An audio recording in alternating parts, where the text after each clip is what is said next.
Hi, I'm Asia and I'm a dog trainer, and I'm here today to talk about an expansion on one of my favorite topics, kind of branching off of one of my last videos. I believe it was titled, Don't Get a Puppy, Here's Why. It's a little confronting, I know, but it's something that I'm very passionate about because I just love my clients, but so many of them are just completely overwhelmed by puppies. Y'all, it's overwhelming anyway having dogs of any age, but when they're new in your home, there's just a lot to, get used to and, get training sorted and, just get to know each other. But it's an added level when there's a puppy instead of an older dog, typically. So, anyway, if you like these kinds of discussions about dogs, dog behavior, dog training, then you're in the right spot. And I encourage you to please like and subscribe and tune in for more content. For today, what I wanted to really dig into is kind of the contrast of whether to get a puppy or whether to get a mature dog. Because the most common thing that I hear of why people choose to get puppies is because they want to have a guarantee that the puppy isn't going to have baggage, is like the biggest thing that I hear. There's this belief that shelter dogs have baggage. Now, there's no denying that shelter dogs have a history, right? So they have probably experienced something that's been some sort of traumatic sort of thing, whether it was low-level trauma or high-level trauma. There's a lot of them are known for being more skittish, maybe, but after all of the cases of puppies from good breeders that I've worked with versus puppies out of like a box at Walmart type of puppies versus dogs from shelters versus dogs from rescue and foster situations that have been kind of like conditioned and rehabilitated, so to speak, for adoption. It's all kind of the same stuff, y'all. I see so much of just the same. It doesn't seem to matter where the dog has come from. I've seen very resilient puppies who they were found in like hoarding situations, and it's pretty clear that they'd sustained some abuse by some of their reactions to things. They're like a little skittish, but some of them are just so resilient. They just come out of it so quickly and get right into family life and all these things, as long as we can introduce them to some training techniques in a consistent way and in a loving way. Now, on the flip side of that, there's some dogs that just do not have a lot of natural resilience, whether they're dogs that came from some sort of a heavier background or a, more difficult background, shall we say.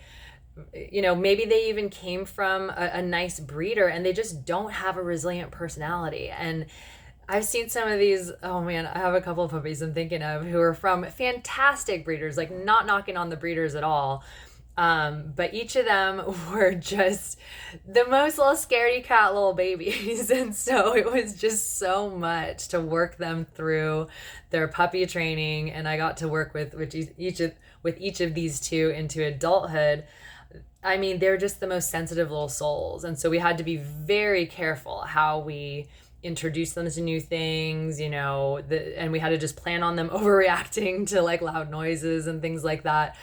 And it's not that they're bad dogs. It's just that's their little temperament versus, the little resilient dogs, their temperament is a little more go get it.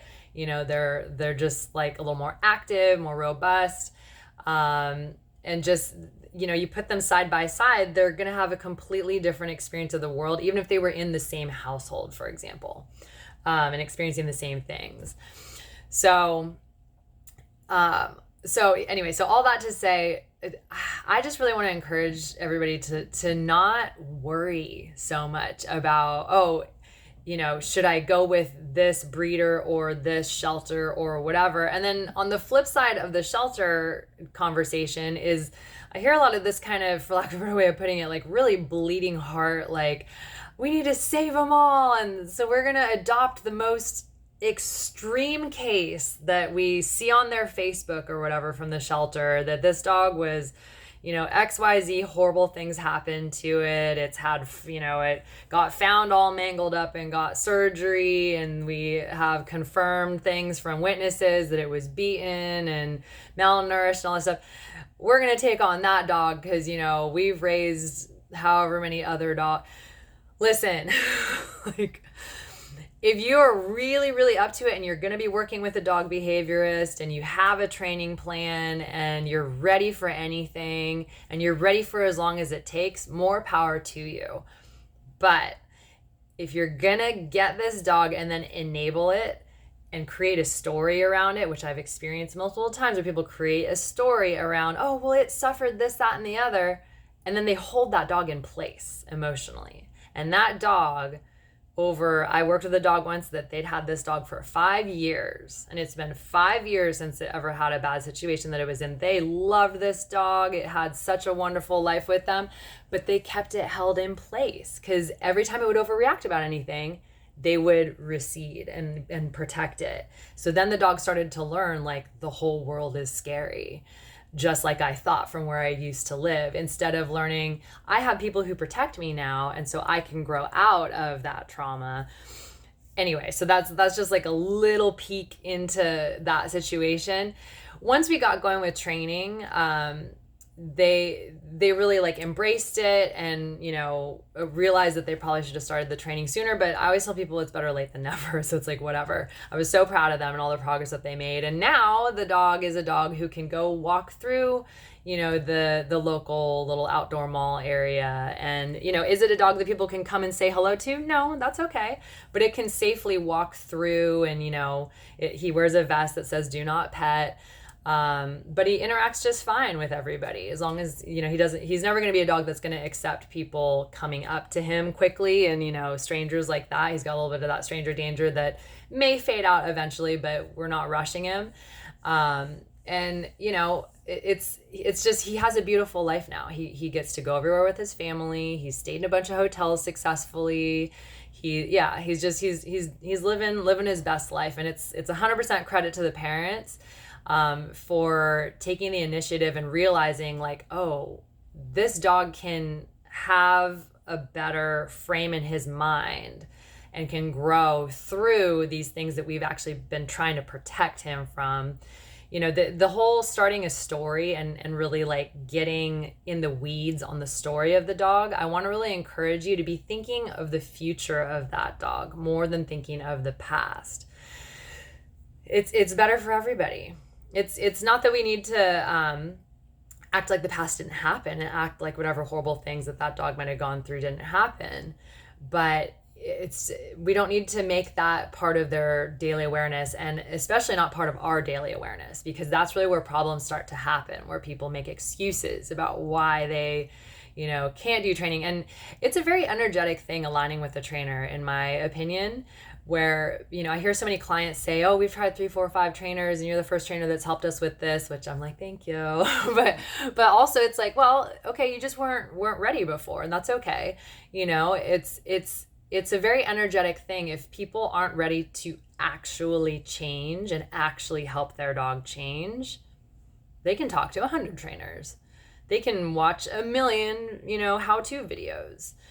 They can even pay a bunch of money to register for, some famous trainers, boot camp online, or, go to their boot camp, and it is, it really is about getting like our energy as the dog that's as the dog pet parents to be thinking about this dog's future.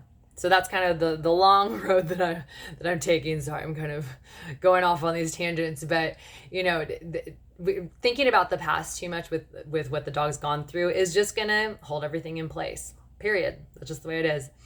So, yeah, I think it's kind of my last little piece on this topic is, really be thinking about your life now as you're thinking about getting a dog. Where should I get this dog from? What kind of dog should I get?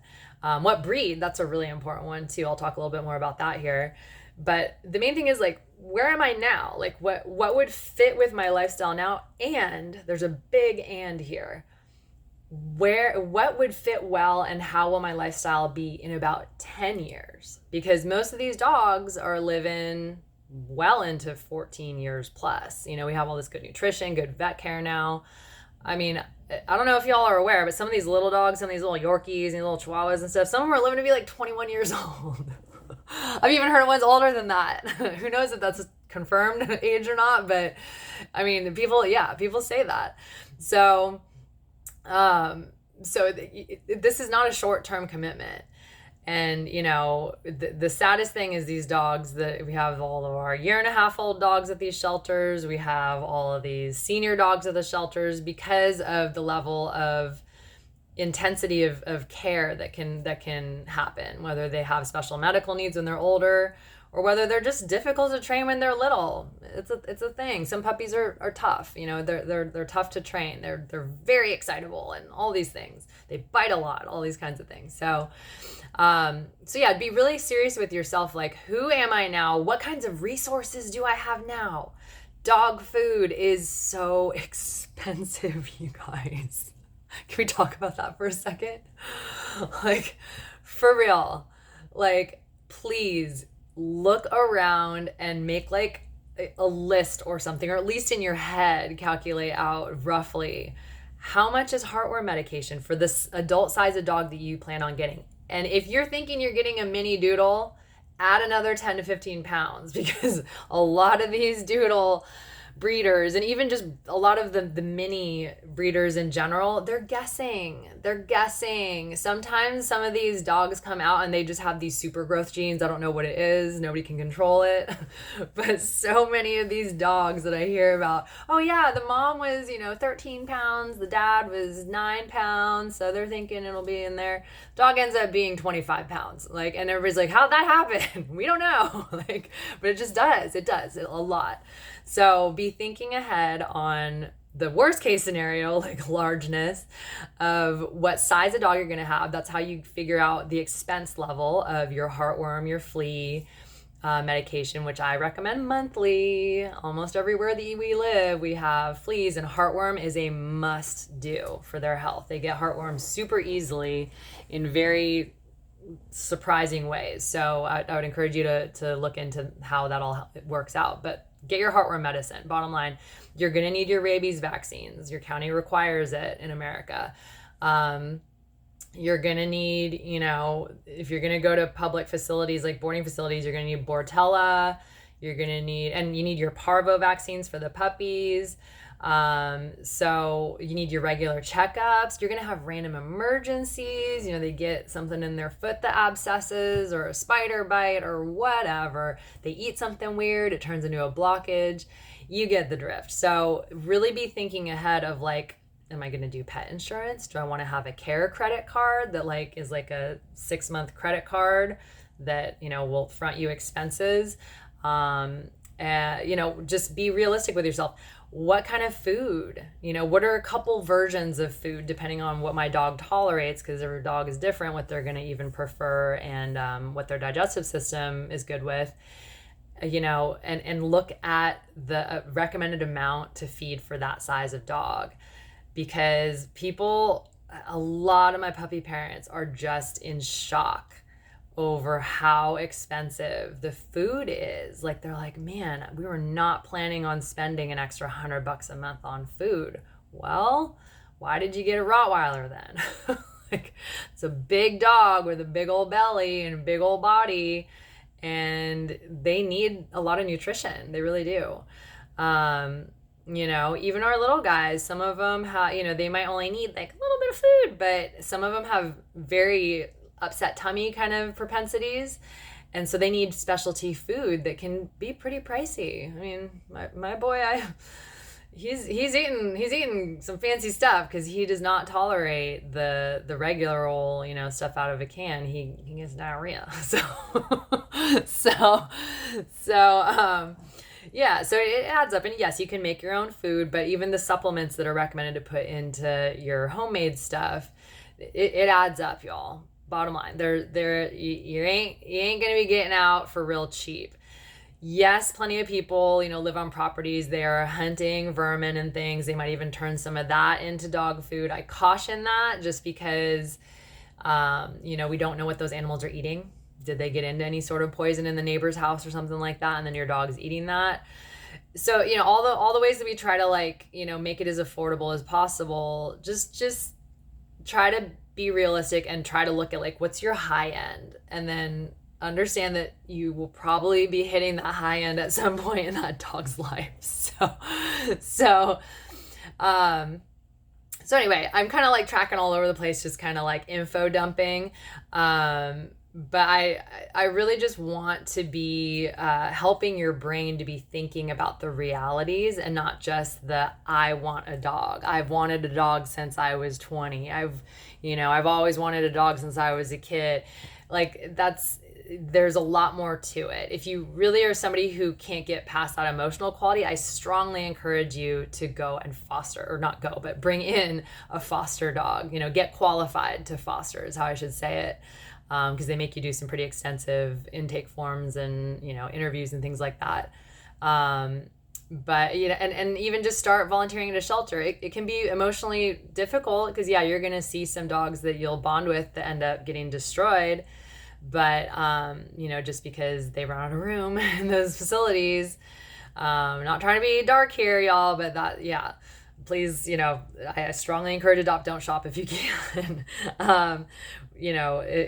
That's a whole other video, I guess, of how I wish that there were a little bit less on the breeding facility side of things, but that's a topic for another day.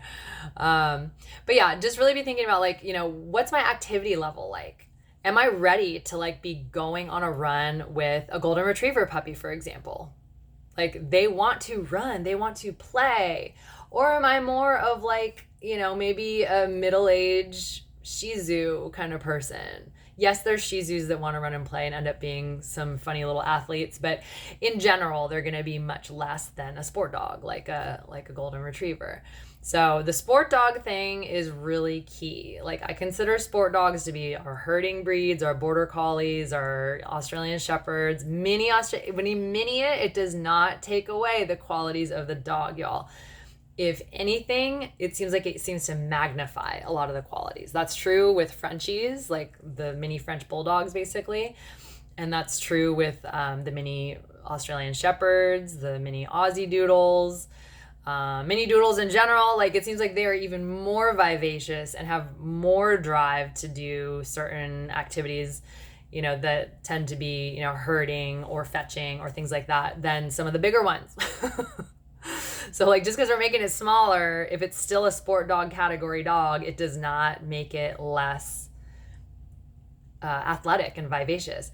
Yorkies are a perfect example of that. They are not bred to be purse dogs, contrary to popular belief. Do many of them make great purse dogs? Yeah, because they've been trained to, and they're getting enough attention and exercise and activity at home before they go into the purse. Or maybe it's a senior. Senior dogs love being purse dogs, a lot of them, because they're I wanted to take a nap anyway. I'm a senior. So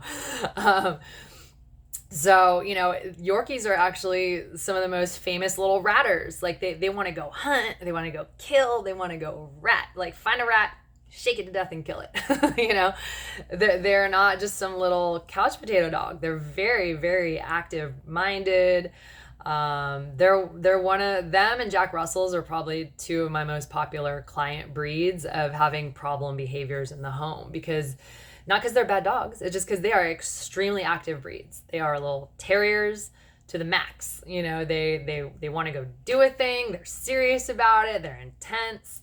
And it's just how the breed is, how each of those breeds are. There's a lot of breeds that are like that. Terriers in general, I'm going to do a whole other video about this, but terriers in general are intense, just like a lot of our sport dogs are intense about their thing they want to do. They want to go hunt, they want to go search, they want to go sniff, they want to go find,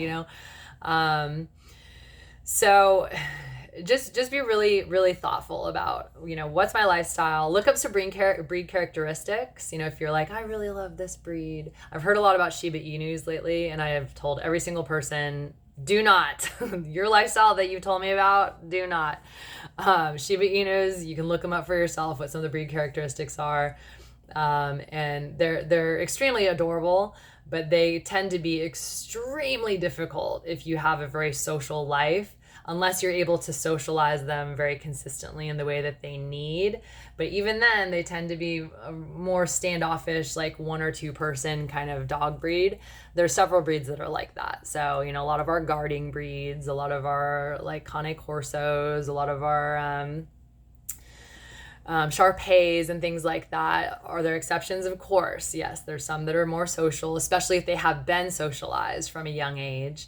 But a lot of the time, once you get them as adults, it's going to be tricky to go against their natural nature, which is to be a little more standoffish, a little more observant, and really only kind of wanting to hang out with, a couple of people that they know well. That's just the way that some breeds are. Versus, the classic golden retriever temperament would be probably on the opposite. But there are variations. Sometimes they're just individuals who are more shy or more outgoing. So, you have to deal with the animal who's in front of you, bottom line.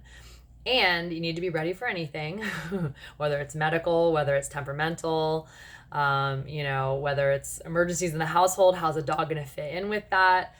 Going back to what I was saying earlier, like making sure that you have some amenities in your neighborhood or, family network, friend network, who's going to help if the ship goes down, i.e. you, if you get sick or have to travel for an emergency or something like that. What's the dog going to do? That's how a lot of dogs end up in shelters, y'all. And it's just heartbreaking. So bottom line is, my point is just to remind everybody, dogs are not a toy that we take off a shelf when we feel like it. Dogs are a member of the family, and dogs are sentient beings with their own personalities. If I haven't made that clear in this little talk today, they have their own little ways that they are that we can't necessarily predict, and it's it ebbs and flows with their development in their life, and it's a long life. It's a beautiful life to enjoy together, but you got to be ready for it. So, and I say that as a pet parent myself, where, there's been times where I'm just like, what have I done? Oh my gosh. And I think every pet parent can say, if they're honest with themselves, that we've all felt that at one point or another. So it's okay to feel like, I just want to get rid of this dog. I can't, I'm so overwhelmed. We've all had that moment, just like I've heard a lot of people talk even about their children. Sorry, kids. But at the end of the day, it's a temporary fleeting moment of having that feeling. Then you realize, what, this hardship we're going through right now is worth it, because I love this little critter. I love this little fur child, or a real child in the case of the example I was using with real kids. So, it's work. It's a relationship. Relationships are work. There's just no two ways about it. And are you up to the work? And what kind of work do you want to be doing? Do you want to be doing raising a baby and dealing with all that madness, a little baby animal? Do you want to be doing, intensive senior care and dealing with a senior that you'll get to love to the ends of the earth for the last 6 years of its life or something? Or do you want somebody who's more mid-age, that maybe is over the crazy puppy stuff, but still has some, wants to go do some stuff, is still curious about the world and whatnot. And not to say that seniors aren't, but, they tend to just be more keyed down in general. So, it's all just important considerations that I hope that you take the time to really sit with, be honest with yourself about. Honesty is a beautiful thing. And be, blending the heart and the head. That's kind of the biggest thing that I want to encourage is yes, we have this emotional thing of I want to have a companion little animal in the house. But then there's the head thing of I don't know if I can afford it, and all the little things you click through and thinking. Let those two come together and see what answers you can get. Talk to a professional, talk to a dog trainer. We, dog trainers, can help you to match with a dog. We can make recommendations of what kind of breed or breed mix might be good for you. We can make recommendations of some groups in your local area that could be good to start your search. We're happy to help. We can even go with you to your appointments and temperament test your dog if it's a behaviorist. to be able to see, like, you know, what are we working with here? Like, who's this dog likely to become, you know, based on their natural characteristics of who they are. So yeah, so there's a lot of resources out there for you, and I hope that you feel comfortable asking for help. Don't feel like you have to do this all on your own. It's as magic as it is getting matched with your dog someday, your new dog. There's a lot more than just magic happening. You know, don't let yourself get overly romantic about it. Practicality is a big piece of the puzzle, and that doesn't take the fun out of it. It makes it so that it's sustainable, and that's what I want for you, is a sustainable relationship with a dog who's going to be an excellent fit, even through those moments where you're like, oh, I'm so angry about getting this dog. Like, I'm so frustrated. It feels like nothing's working and I want to give the dog back, you know. And then you just are able to work through it, and it strengthens your bond. And you're like, wow, look at what we've gotten through together. Like, we're becoming an amazing team. You know, that's what I want for you. So, but it starts with this initial process of really taking consideration. What kind of age of a dog? What kind of breed? You know, or at least classification of breed. What sort of, you know, do you want to get one that you can control the bloodline? Do you want to get one that can be a little bit more of a mixed bag? Do you want to bring a trainer into the process with you to help you, to kind of like give you some recommendations? The trainer's not going to force you to do anything. They're just going to give you an education on, like, you know, in a reality kind of like mirroring of like what would be a great fit for you. Our goal as trainers is always to help dogs to stay in their home. You know, that's like a big win when dogs aren't getting rehomed. That's like, wow, okay, we did it, go team. So yeah, I am very, very excited for your journey. Any questions, just reach out, and my contact info is in the show notes below. And I appreciate you tuning in. And for those of you who have dogs, keep loving your dogs well. For those of you who are getting a new dog, enjoy the journey and love your dog the best way. And just keep on learning and growing. And remember, training is for a lifetime. All right. We'll see you in the next one. Bye.